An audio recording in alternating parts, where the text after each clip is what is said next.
আমি bear Grylls. পৃথিবীর প্রত্যেকটা দেশেই প্রত্যেকটা জঙ্গলেই আমার অবস্থান। যেখান থেকে কেউ বেঁচে ফিরতে পারে না সেখানেই আমার অবস্থান। আর ওখান থেকেই আপনাদের দেখাই কিভাবে ওখান থেকে নিজেকে শান্ত রেখে সারভাইভ করে টিকে থাকে বেঁচে ফিরতে হয়। আজকে আপনাদের দেখাবো এই জঙ্গলটায় সচরাচর কেউ টিকে থাকতে পারে না। এখানে এতটা ভয়ঙ্কর প্রাণী আছে যেখানে আপনি 19-20 বা একটু ভুল করলেই আপনি শেষ। এখান থেকে আপনাদের কিভাবে বেঁচে ফিরতে হয় সেটাই আজকে আপনাদের দেখাবো। সো আপনারা মনোযোগ সহকারে আমাকে ফলো করবেন। কিন্তু আমি এতটাই ভয়াবহ জায়গায় আছি যেখানে যেন চারিদিকে এমন সাউন্ড আমাকে ভয় কাজ করতেছে, কিন্তু দুঃখজনক হলেও আমি হাল ছাড়ি না। কবি রবীন্দ্রনাথ ঠাকুর বলেছে, যদি তুমি ভুল করো সেখান থেকেই তুমি শিখতে পারবে। আর ভয়ের পরে জয়, জয়ের পরে ভয়। আমি মাউন্টেন ডিউ খাই, এই ভয়ের মায়েরে ডুবতে দেই। যাই হোক, আমি গুটি গুটি পাই সামনের দিকে এগিয়ে গেলাম। আর আজকে আপনাদের কিছু কথা বলতে চাই।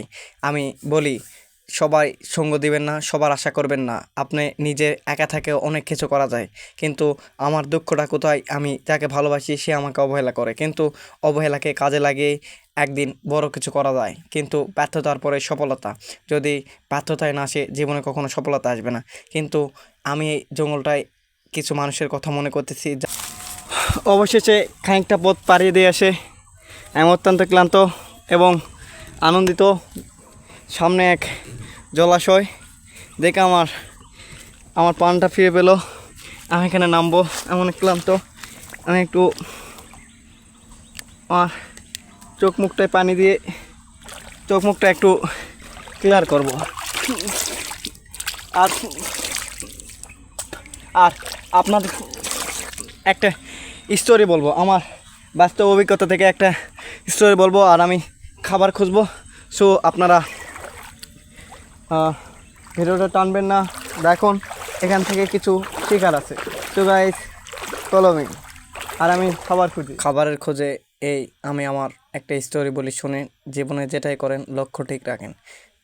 ব্যস্ততার মাঝখানে নিজেকে ধরে রাখুন। জীবনে যেটাই করেন লক্ষ্য ঠিক রাখেন। আর জীবনে সামনের দিকে আগানো। মানুষ কি বললো না বললো এটা কখনো শুনবেন না, কারণ মানুষ ওটাই বলে যেটা আপনার ক্ষতি চায়। সব মানুষই আপনার উপকার চায় এমনটা না। সো এলাকার মানুষের থেকে দূরে থাকেন, আর নিজের যা ভালো লাগে এটাই করুন। বাবা মা যেটা জোর করে করাবে এটা কখনো করবেন না, কারণ যা ভালো লাগে তাই করবেন। সো এইমাত্র আমি একটা শামুক বা সদক যেটা পাইছি, আর এটা খায় আজকে আমাকে এই পথটা টিকে থাকতে হবে। সো এখানে এতটাই পানি যে দেখা যাচ্ছে না। এখানে রাতে দেখি জ্বালিয়ে মাছ ধরা যায় কি না। হ্যাঁ, পাইছি। এই যে এগুলো খাই, টিকে থাকতে হবে। সো রাতে আগুনের আলোতে যদি মাছটা ধরা যায় তাহলে খাওয়া যাবে। সো আপনারা দেখতে থাকুন।